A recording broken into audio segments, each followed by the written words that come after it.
एक गांव में एक जवान लड़का रहता था और वो अपने आलसपन और काम चोरी के लिए मशहूर था। सभी गांववासी उसे आलसी कहकर ही पुकारते थे, क्योंकि वो पूरे दिन एक पेड़ के नीचे पड़ा रहता और लेटते लेटते वो अपने फ्यूचर के बारे में सोचता रहता और अच्छे अच्छे सपने देखता। उसके दिन ऐसे ही आलस में गुजर रहे थे। लेकिन एक दिन उस गांव में एक साधु आए, जो कि अगले 3 दिनों तक उसी गांव में ठहरने वाले थे। वो दिन भर लोगों से चंदा लेते और लोगों को उपदेश देते और रात में गांव के बाहर बने मंदिर में आराम करते। वो साधु जब भी दान लाने जाते और रात को वापस आते तो वो साधु हर बार उस जवान लड़के को उसी पेड़ के नीचे लेटा हुआ पाते। साधु 2 दिनों तक ये सब देखते रहे और समझ गए कि ये लड़का मानसिक आलस का गुलाम है। तीसरे दिन जब वो वापस लौट रहे थे, वो उस लड़के के पास गए जो अभी भी उसी पेड़ के नीचे लेटा हुआ था। साधु ने लड़के से कहा, बेटे मेरे पास तुम्हारे लिए एक काम है। मैं चाहता हूं कि तुम उस पहाड़ी के चोटी तक जाओ और वहां से मेरे लिए एक फल लेकर आओ। लड़का पहाड़ी को देखकर हैरान होकर कहता है, नहीं मैं इतनी ऊंची पहाड़ी पर नहीं चढ़ सकता। तब वो साधु बोलता है, लेकिन वो कोई साधारण फल नहीं है, वो ऐसा फल है जिसे तुमने कभी नहीं देखा होगा और ना ही खाया होगा। वो फल बहुत मीठा और लेकिन सुंदर फल है जो रोशनी बिखेरता है। और यह फल तुम्हें पहाड़ी के उस पर एक गुफा में मिलेगा। साधु के इन बातों से उस लड़के के अंदर उस फल को देखने की जिज्ञासा बढ़ गई।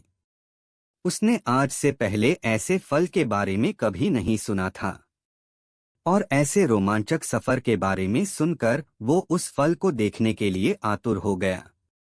इसीलिए उसने साधु की चुनौती को कबूल किया और वो पहाड़ी की तरफ चल पड़ा।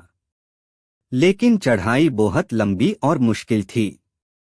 जल्द ही लड़के का शरीर थकने लगा, सांस फूलने लगी और शरीर से पसीना बहने लगा। लेकिन फिर भी उसने चलना जारी रखा। वो जैसे जैसे ऊपर और ऊपर चढ़ता गया, उसे खुशी महसूस होने लगी जिसे उसने आज से पहले कभी महसूस नहीं किया था।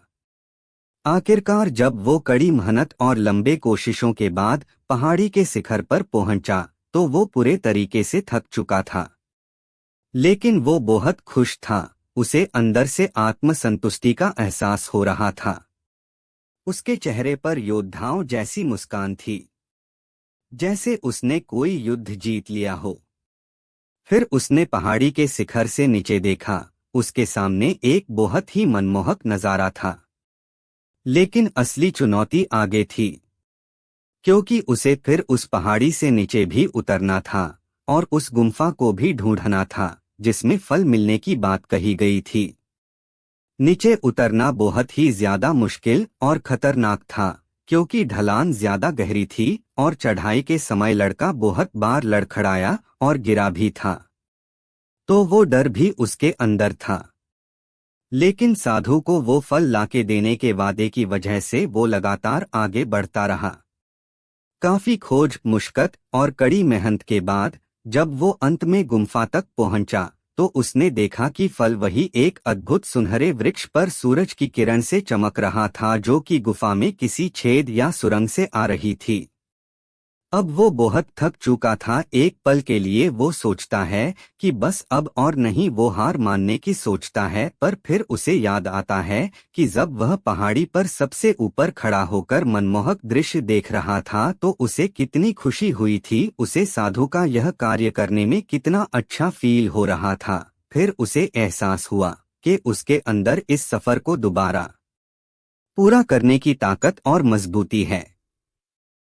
वो दोबारा पहाड़ी पर चढ़ने लगा।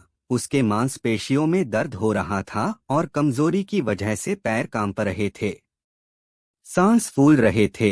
वो कई बार लड़खड़ाकर गिर भी पड़ा, लेकिन उसने हार नहीं मानी।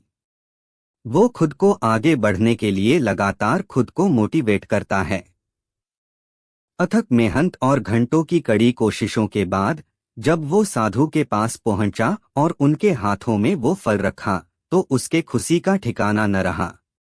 उसे महसूस हुआ कि उसने आज अपने आलस पर काबू पा लिया है और कुछ बढ़िया करके दिखाया है। उसके चेहरे पर इतनी खुशी और संतुष्टि का भाव देखकर साधु मुस्कुराए और बोले, बहुत बढ़िया मेरे बच्चे, आज तुमने जीवन का बहुत ही महत्वपूर्ण सबक सीखा है कि आलस कोई ऐसी चीज नहीं है जिसे स्वीकार कर लिया जाए, बल्कि आलस एक चुनौती है जिसे दूर करना होगा। ये एक बाधा है जिसे पार करना होगा और आलस को खत्म करने के लिए तुम्हें अपना पहला कदम उठाना ही होगा। अपने मकसद के तरफ चलना ही होगा और तब तक चलते रहना पड़ेगा जब तक तू अपनी मंजिल को हासिल नहीं कर लेता। लड़के ने साधु के शब्दों की गहराई और उसके मकसद को समझते हुए हाँ में अपना सर हिला दिया। आज उसे एहसास हुआ कि वो हमेशा ही बड़ी और महान चीजें करने में काबिल था, लेकिन उसके आलस ने उसे रोक रखा था। अब वो जानता था कि उसके रास्ते में आने वाले किसी भी बाधा को वो दूर करने की ताकत और मजबूती उसके अंदर है। इसके बाद साधु ने उस लड़के को आशीर्वाद दिया और उस गांव से चले गए। इस कहानी से सीखने वाली बात यह है कि कोई भी काम इम्पॉसिबल नहीं है, बिल्कुल भी नहीं है, लेकिन हमें जरूरत है तो केवल अपने आलस को दूर करके अपने गोल, अपने लक्ष्य पर फोकस करने की, अपने लक्ष्य पर बिना आलस करें कार्य करने की ही आवश्यकता है। एक कदम तो आगे बढ़ाओ और फिर देखो, सब कुछ करने की हिम्मत और जुनून पाओगे अपने अंदर और तुम वो सब कुछ कर सकते हो जिसके बारे में शायद तुमने कभी सोचा भी ना हो। तो यहीं पर हमारी यह वीडियो समाप्त होती है। मैं उम्मीद करता हूं कि आपको यह वीडियो पसंद आई होंगी। यदि हाँ तो कृपया हमारी इस वीडियो को लाइक करें और हो सके तो शेयर भी करें। और हाँ, ऐसी ही वीडियोस देखने के लिए, ऐसी ही स्टोरीज देखने के लिए कृपया हमारा चैनल को सब्सक्राइब भी कर ले। धन्यवाद हमारी इस वीडियो को पूरा देखने के लिए। मिलते हैं नेक्स्ट वीडियो में। धन्यवाद।